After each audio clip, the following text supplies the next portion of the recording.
Well, I wasn't sure we'd ever see the day, but there are now really strong rumors about a new PlayStation Handheld.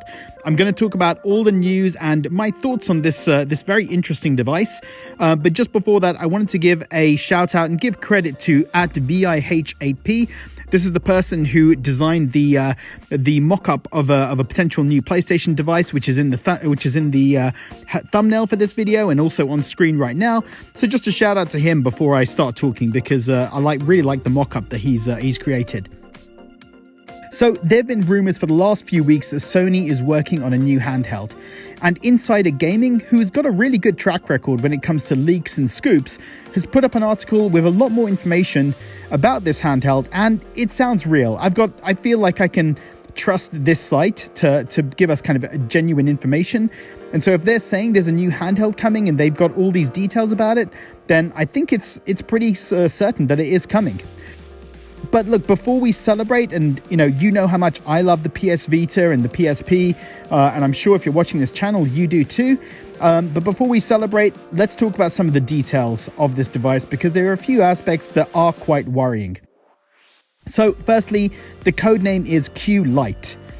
This is not a cloud streaming device, but it's a remote play device. So you need to have a PS5 to use it, is what it sounds like from the report. It has to be connected online at all times. I don't like the sound of that, and we'll talk more about that in a minute. It's got a 1080p screen, it's capable of 60 frames per second, and it's an 8-inch screen, which is actually pretty big, much bigger than the Steam Deck.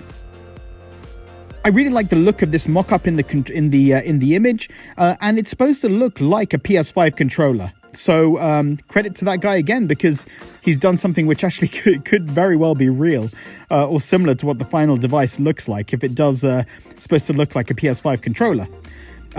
It's potentially going to be revealed in the next few months and released this year. They're going to be releasing it ahead of the PS5 Pro, which is targeting for next year, so potentially we'll have a new PlayStation handheld in our hands this Christmas. So what do I think about all this news? As I said, I love the Vita, I love the PSP, and I would be there day one for another Sony handheld. But some of the news is worrying. A remote play only device, it doesn't make a lot of sense to me. I can remote play from my PS5 onto my phone, my Android handheld, my iPad, and so I'm sure a new PlayStation handheld would be nice, but if it's a device just for remote play, I'm just not sure what the point of it is or who it's really targeted at. And look, Sony don't make cheap devices. If this is genuinely just for remote play, then I can't see it selling unless it really competes on the price with these Android handhelds. And I can't see Sony releasing a cheap handheld compared to what you can get, say, for the AYN Odin or some of these other Android devices. So that kind of worries me in terms of who it's really for, and is the functionality worth it? If it is an always online device, then it kind of implies that it wouldn't have native games. And that, again, is really worrying. If you're going to have a PlayStation handheld, I want games to be able to play on it. Even if it's PS4 games, I'd want to be able to play actual games on it rather than just streaming games. Now, PlayStation has PlayStation Now. Or actually, it's called PlayStation Plus now, isn't it? Where you can stream games to a PC or PS4 or PS5. So you can stream PS3 games and PS4 games to a PC. And you can actually stream them to the Steam Deck as well. Which actually kind of is a point I want to talk about later in terms of what's the point of this when you have a Steam Deck. But, you can't stream these PlayStation games. You can't stream PlayStation Plus to an Android device or an iPhone. You can only do it to a PC. So if this new handheld would allow us to stream PlayStation Plus games and play PS3 games on the handheld, then that would be some value to it. That would actually be kind of cool. I don't love the fact that it would be always online, but if I suddenly could play games like, Resistance 1, 2, and 3 or Killzone 2 and 3 on this handheld, streaming it via PS Now or PS Plus, then I think there's some value in that for me. But it doesn't sound like that's the case. It sounds like it is only for remote playing PS5. And by the way, I will link the article in the description so you can take a look at that yourself. But it just sounds like it's only for remote play, which is not great. The idea of an always online handheld doesn't make sense to me as well. Like I said, I would want native games to be able to play on the device rather than just having a handheld that's always online. Because then, like I said, who is it for? If you have a PS5, then most likely you're going to be playing on the big TV to play the games properly. I think I am probably a bit of a weird case scenario where I like to play to remote play my PS5 in bed while my wife is watching TV. But for a lot of people, they're just going to play on the big screen. Why would they want to play on a smaller screen? And if it's an always online device and it remote plays, then you need a strong internet connection, which again makes the usability of it just so much less than if you could actually play games natively on it. I don't expect full PS5 games to be playable on a handheld, but even if it was PS4 games, that would be something. So it just really, I don't know, the sound of this is not very compelling at this point. And so the likelihood is it would be digital only. Even if it was digital and only allowed digital game, but you could play native games on it, then that would be something. I'd be okay with that. I know a lot of people would prefer physical games, but the future is digital, and I could live with that. But the idea of just playing streaming PS5 games via remote play, that doesn't sound great. And I think, with the Steam Deck, you can obviously play games on the system itself. You can use remote play. You can use PlayStation Plus to stream games. You can go onto GeForce Now on it. Epic Game Store. There's just so much more you could do with the Steam Deck that if Sony are going to release a device with such little usability, I don't see how it's going to do well unless it's very, very cheap.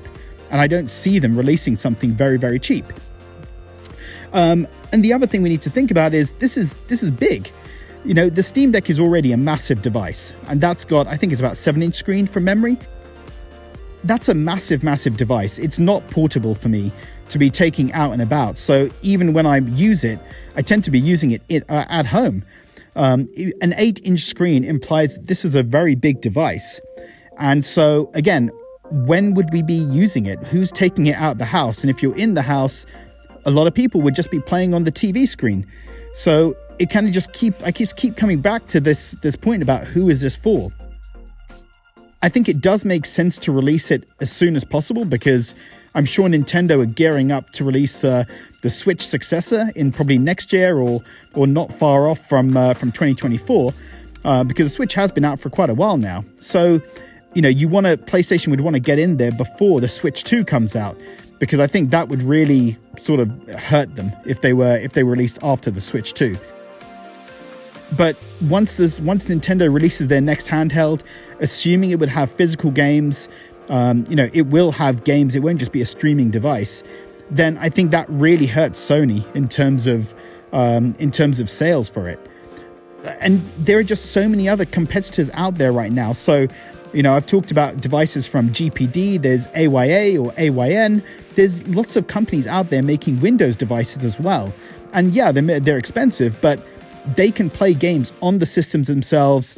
They're, high quality, they can actually stream games.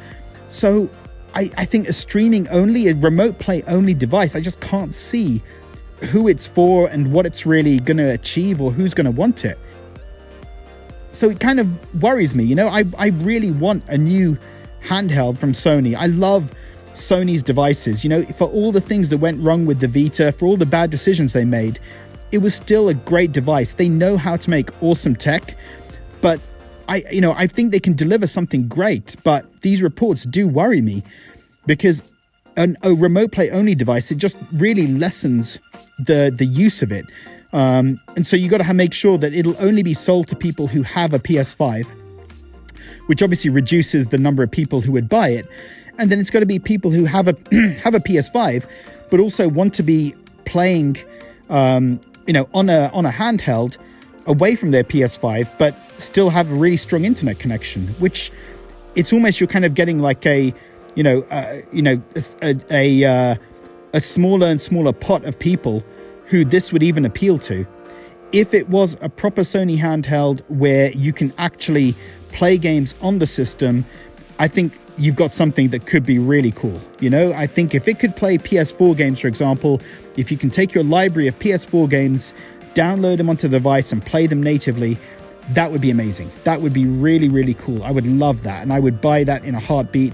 I mean, to be fair, I'd probably buy this anyway, but I think that was something that would do much, much better, because the Steam Deck, although it is a great device, there are a lot of games on the PS4 that aren't on the Steam Deck, and I would just love to see that happen. So a streaming device with PlayStation Plus streaming, remote play, and PS4 games playing, that I think could be really cool. But the idea of a remote play only device, that is worrying if that's the direction they're going in. But look, let's see how things go. I'm going to be following this very, very closely over the next few months. I'll probably buy it and let you guys know what I think about it. But, I'd love to hear your thoughts as well. What do you think of all this news? Is this a device that would appeal to you? Would you buy a device just for playing PS5 remote play? Leave a comment below. And as always, thanks for watching.